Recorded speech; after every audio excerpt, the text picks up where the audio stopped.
Good day, everyone. You're welcome to the SWIT show. We are glad you follow us through the last series, and today we'll continue with Esther chapter 3 and chapter 4. In chapter 2, Esther became a queen, and Mordecai reported the case of those that wanted to kill the king, and it was recorded in the books of the Chronicle. Today we'll continue with chapter 3. The king, King Ahasuerus, promoted Haman, the son of Hammedatha, to the position of prime minister. He set his seat above all the princes in the land and gave a commandment that everyone at the king's gate should bow and reverence Haman. But Mordecai refused to bow and reverence Haman.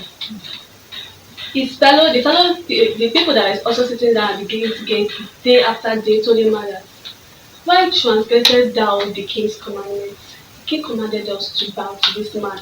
So why are you not bowing down to Haman? And he told them that I'm a Jew. I can't bow to Haman. Since they told him and refused, they went ahead and told Haman about it, that there's a man that refused to bow to you for reference to. So when Haman discovered that, so there's someone that doesn't bow nor reference me, he became angry. He was furious. So the first month, that is the month of Nisan, in the 12th year of King Ahasuerus, a man cast forth. So he went to the king and told the king that there are some people scattered about in your kingdom throughout the whole provinces. They have diverse law and they fail to reference the king's commandments, or they fail to obey the king's commandments. So he told the king that they should destroy the people. That those people doesn't profit the king anything, so they should just destroy. They should waste them. That is going to pay 10,000 talents of silver. So he made a statement again. If it pleases the king, and if it pleases the king. So the king gave him a go ahead to do that. So they decided that on the, which day is it, 13th or 12th day of the month? How? It was the 12th day of the month of Adar. So? Yes. They decided to destroy the Jew. Just in one day. In one day. Not like a week, 2 days. In one day. In all the provinces. In all provinces, they should destroy. Like they should kill both women, children, young adults, or everybody. Wow. I think Jew is running over, I think, 120 yes. Everyone that is a Jew, everyone that is connected to Mordecai, everyone that are Mordecai's people, they should be killed just because of this single man, which is Mordecai, that refused to bow to the king. So, since the king removed his ring, since it pleases him, he removed the ring and gave it to Haman.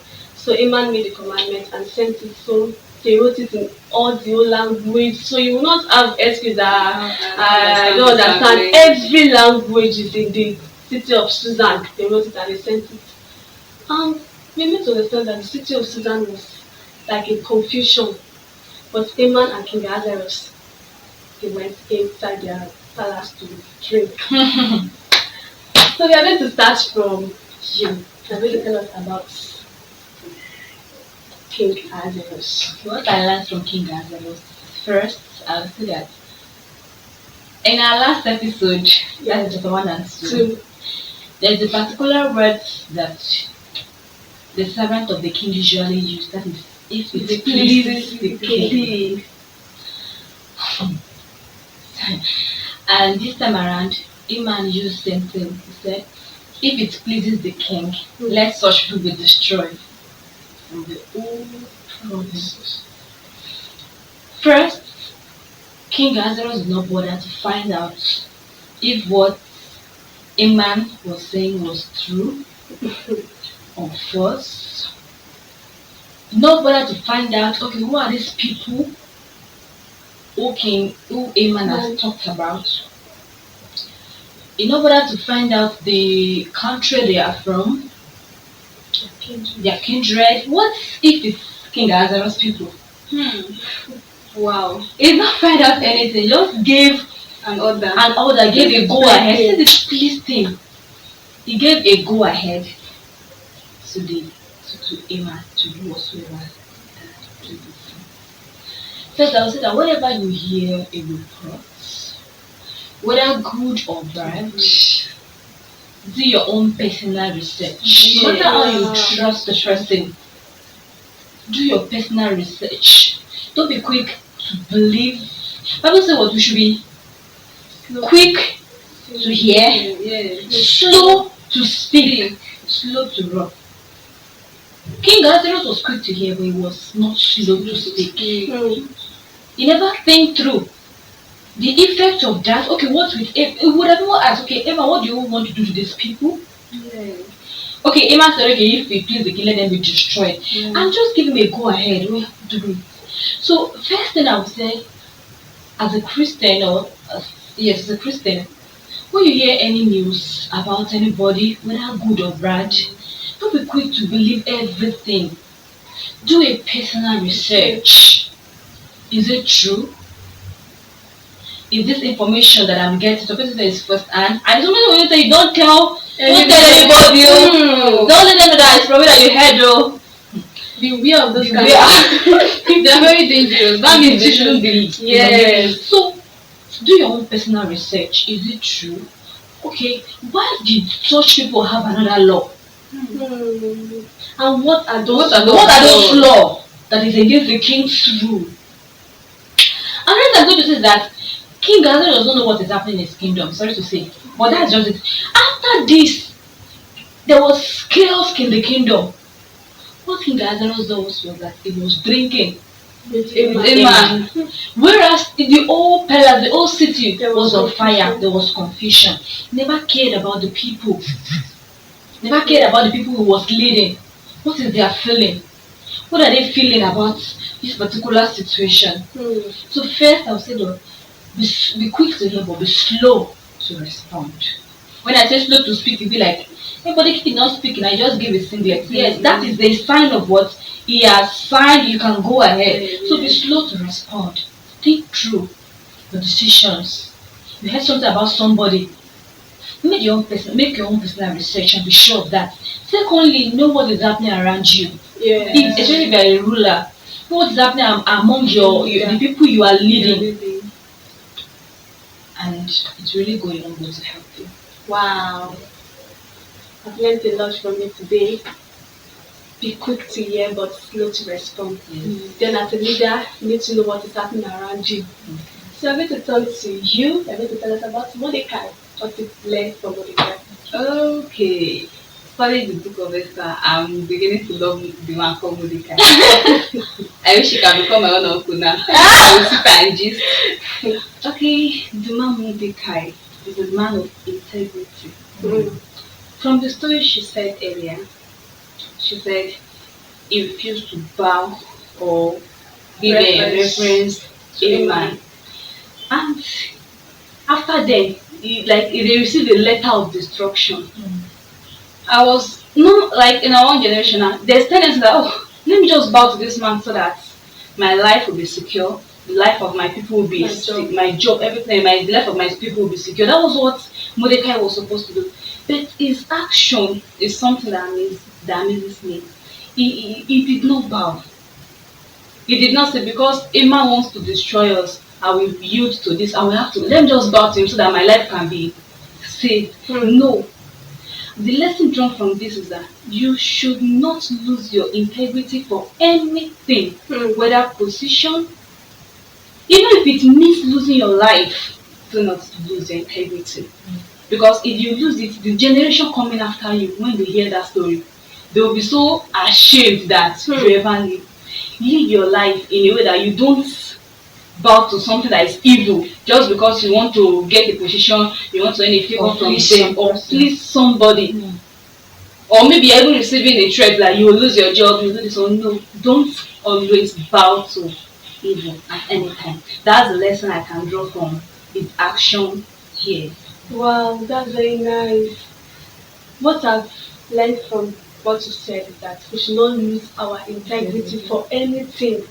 And I will also say this: we should not displease God to please a To man. please a man. Whatever situation, should never please a man to displease God.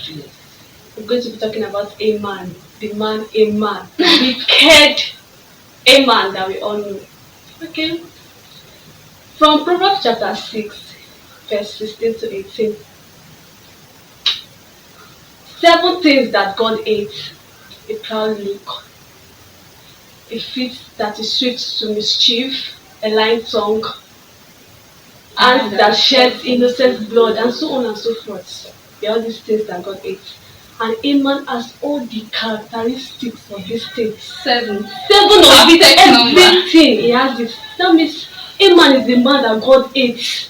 Like God really hates Haman because of all these things that have been listed in this Proverbs chapter 6 verse 2 to 18. He has all the old characteristics. Like it didn't even miss anyone that maybe one is excluded. Everything he has it in proud, a lying tongue, everything.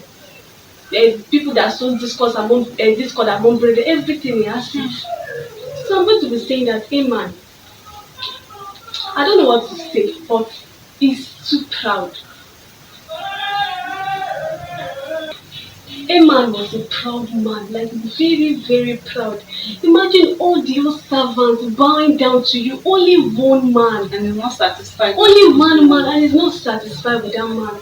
Okay, we can say he might decide to punish the man, but why punish his people? He decided that he's not going to punish only a man, only Mordecai, but all the people, like everyone that is connected to Mordecai. That was his plan. And he went in to say all sorts of things to the king, and it pleases the king. So what I'm going to say is that as believers, as Christians, whenever maybe we are promoted in our place of work, wherever at all, maybe we are just given the opportunity to lead a particular people, we should not use our position to intimidate others. We should not use our position to frustrate others. We should not use our position maybe to make others feel very like inferior. We should not use our position to confuse others. Instead, when we are elevated, if God elevates us, maybe we are promoted to a higher position, to a higher level, we should make sure that we help people, we help others, even not only our fellow believers, not only our fellow brethren, but also sinners, because that might draw them to Christ. We should always see our position as a way to glorify God and not to glorify ourselves. That is just what I want to say. And the lessons drawn from chapter 3, now over to chapter 4. When Mordecai perceived these things, that is what was written concerning the Jews, the destruction, the killing, the Bible recorded that, like he was grieved. It like the way they said it, that he put on sackcloth, ashes, like he wept so loud, like throughout the city of Susan, he was weeping. Then he went with that same sackcloth to the king's gate, but he didn't go into the inside the, like he didn't enter the palace, because no one with the sackcloth will be allowed inside the palace. But Esther's maidens and chamberlains, when they saw Mordecai dressed that way, they went in to tell Esther. So things, and we don't know what happened, but we saw Mordecai was dressed in sackcloth. So Esther was grieved. Why will my uncle dressed that way? So he sent clothes, sent garments, raiment to Mordecai to put on in order for Mordecai to enter the palace. But Mordecai refused. He refused. So when Mordecai refused, Esther knew that something must be wrong. So he called for the personal eunuch that was appointed to her by the king to go to Mordecai to find out what had happened. So the man went there, and Mordecai told him everything that happened, the letter that was written, the destruction of the Jews, everything, and gave attached, the name of the eunuch was attached, the letter that was sent. So when Attach gave Esther the letter and everything that Mordecai told him, he told Esther. Esther was like, tell Mordecai that I can't go into the king now, because there's a commandment, like it is stated that if you are not summoned by the king, anyone that goes to the king must be put to death. There's no alternative, there's no remedy. you must be put together. I can't go in. And for the past 1 month, Except the king stretched stretched out the the golden golden scepter. scepter. And for the past a month now, 30 days, the king has not called me. So I can't go into the king now. Then after she went back to Mordecai, this is what Esther said. She can't go to the king. So Mordecai was like, tell Esther that don't think that you are saved in the palace where you are. You are not saved. And if you refuse to take action now, I tell you that a savior, a deliverer will arise. And who knows, maybe you are in this position for such a time like this. And if you refuse now, your father's house will be destroyed completely. So after all that, Esther was like, gather all the Jews together. I have no choice now. I just have to take the risks. Gather all the Jews at Susan together. We should fast and pray for me. I will go into the king. And if I perish, I perish. That was what she said. So over to you, Joy. You're going to tell us about what to learn about Esther's maidens and attacks. Okay, first I'll say that I learned from Esther's maidens that they saw Mordecai, Esther's uncle, and supposed father, and they went ahead to tell Esther about the way they saw Mordecai now, dressed in sackcloth. That means Esther was approachable, so they could easily go to tell her that okay and see what. So I learned that they reciprocate, because I believe that Esther was good to them, and when they saw that somebody related to Esther was hot, they went ahead and reported to Esther. So if you are serving under a leader and you see anything that can hurt that leader, even when that leader cannot sit, you walk up to that leader and inform the leader. I don't think, perhaps a decision the leader wants to take, you are serving under the person, I don't think this decision will be good, sir. Can we do it this way? Give your suggestion. Another thing I learned from Attach was that Attach was, the queen could trust Attach. Yes.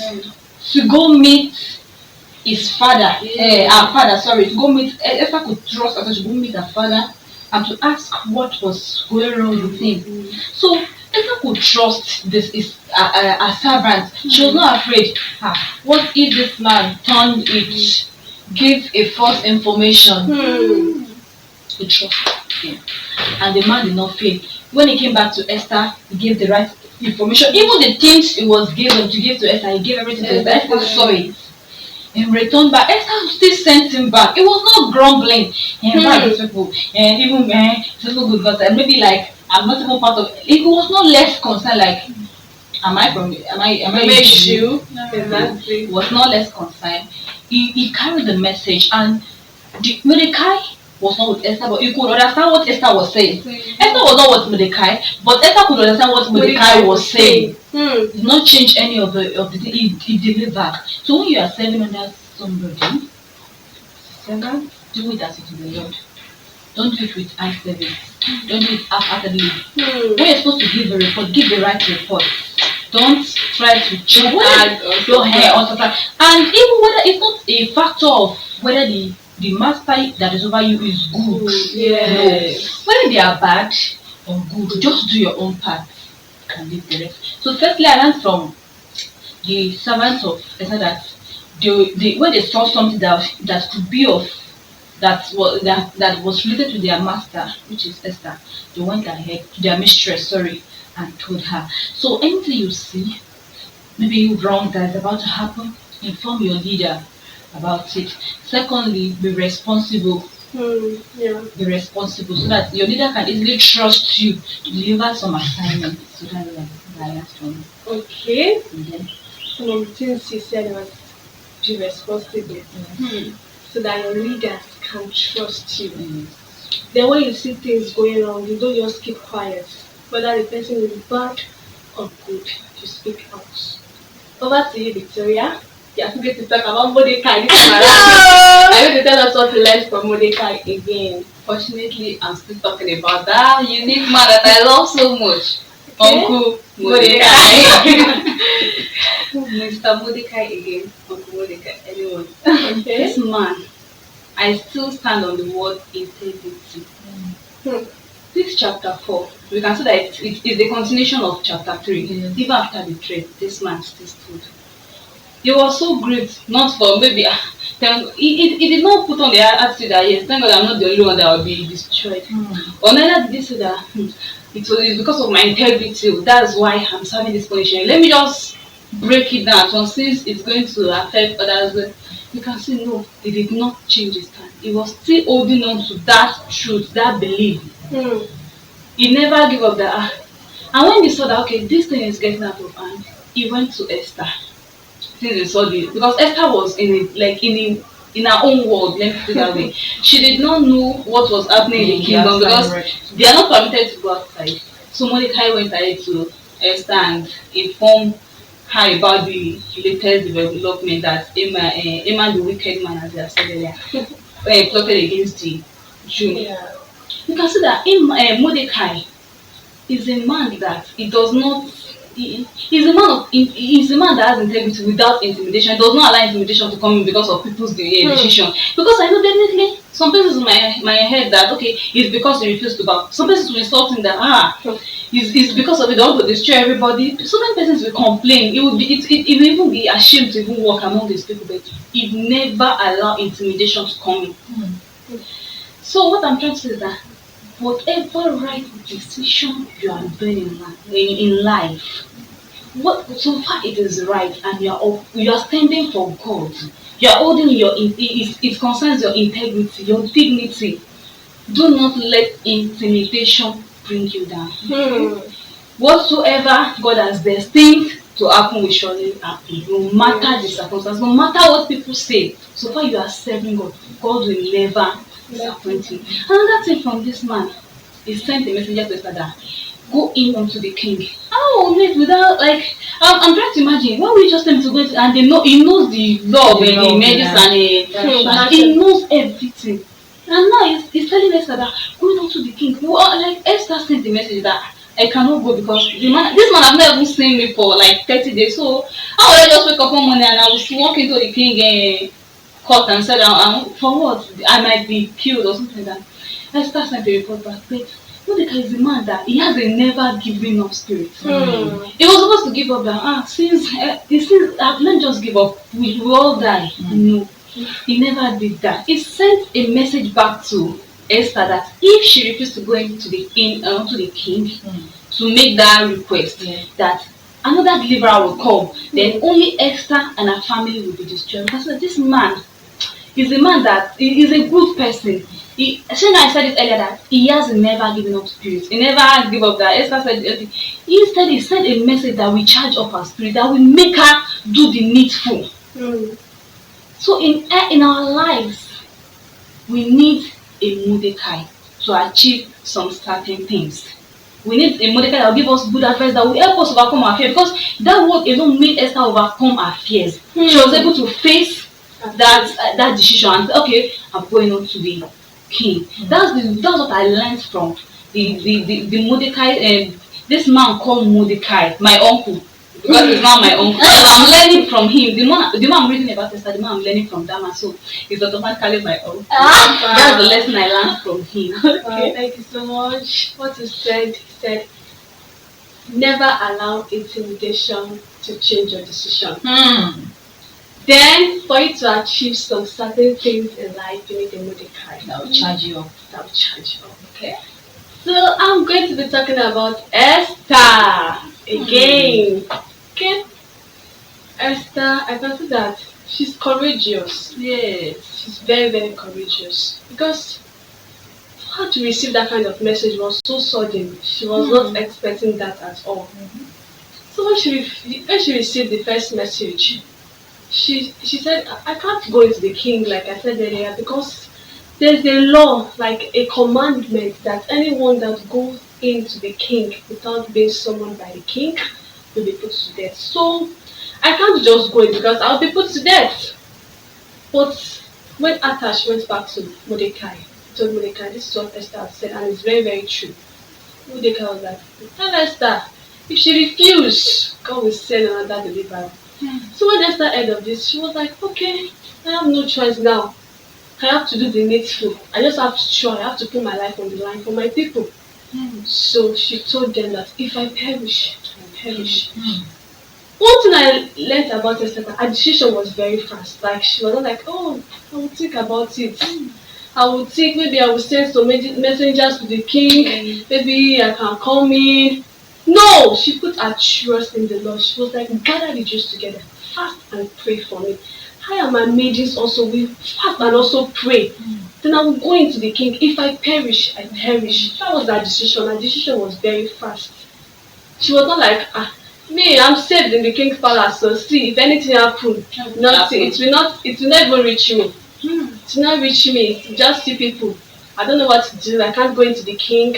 I cannot risk my life for you people. Actually, if I go into the king and I'm killed, another deliverer will arise, and then I will be dead by then. So she didn't see all that. She was very fast in making a decision. She put her life on the line. She was like, if I perish, I perish. If I die, I die. That's just the meaning of perish. Yeah. Not that if anything. If I die, I die. If in the process I die, I die. That was just a decision. And one thing I want to say is that, assuming Esther didn't make that particular decision, the book of Esther would not be in the Bible. Yes. That's just assuming she didn't take that step. She didn't take that bold step that she took.